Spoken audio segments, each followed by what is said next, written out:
দেখছি কি অবস্থা গেটের সামনে থাকি তাই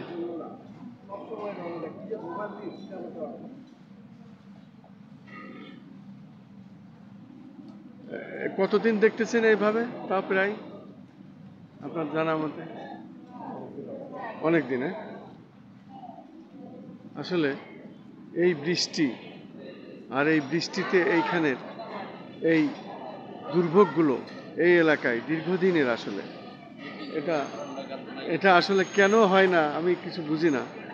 পুরান ঢাকার মতো একটি এলাকা অত্যন্ত জনগুরুত্বপূর্ণ এবং অনেক পুরাতন বাসিন্দারা এখানে বসবাস করেন, অনেক নামী জ্ঞানী লোকেরাও এখানে আছেন। বিশেষ করে তারা একটু সহযোগিতা করলে হয়তোবা রাষ্ট্রকে একটু অবহেলা করলে এই এলাকাটি হয়তোবা পানি নিষ্কাশনের ব্যবস্থা করা যায়। আমি দেখতে পাচ্ছি প্রায় বিল্ডিংয়ের নিচতলা পর্যন্ত পানি, মানুষ এইভাবে চলাফেরা করছে। আসলে এটা দীর্ঘদিনের, যথাযথ কর্তৃপক্ষর এটা আসলে দেখা দরকার এবং জরুরি ভিত্তিতে এটা একটি সমস্যা, বড় সমস্যার মধ্যে এই সমস্যাটার সমাধান হওয়া দরকার। কারণ এই সমস্যাটি দীর্ঘদিনের, এই সমস্যাটির সমাধান হওয়া দরকার।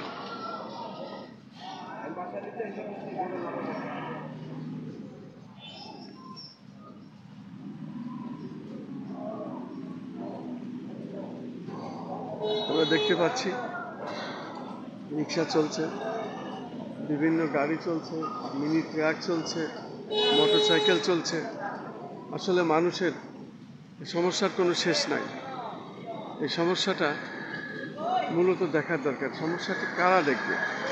যথাযথ কর্তৃপক্ষের প্রতি আমার দাবি, এটিকে আপনারা দেখুন এবং মানুষের এই দুর্ভোগ, এই জনদুর্ভোগ থেকে রেহাই দিন, স্বস্তি দিন।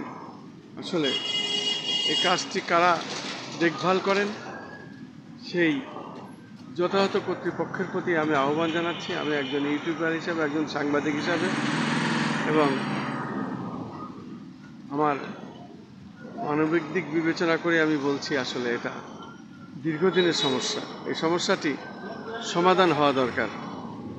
যথাযথ কর্তৃপক্ষের প্রতি আমি আহ্বান জানাবো এবং আহ্বান জানাচ্ছি, আপনারা এটিকে দেখুন এবং যত তাড়াতাড়ি এটাকে সমাধান করা যায়। এই এলাকার মানুষ আসলে একটু বৃষ্টি হলেই এখানে জিম্মি হয়ে থাকে।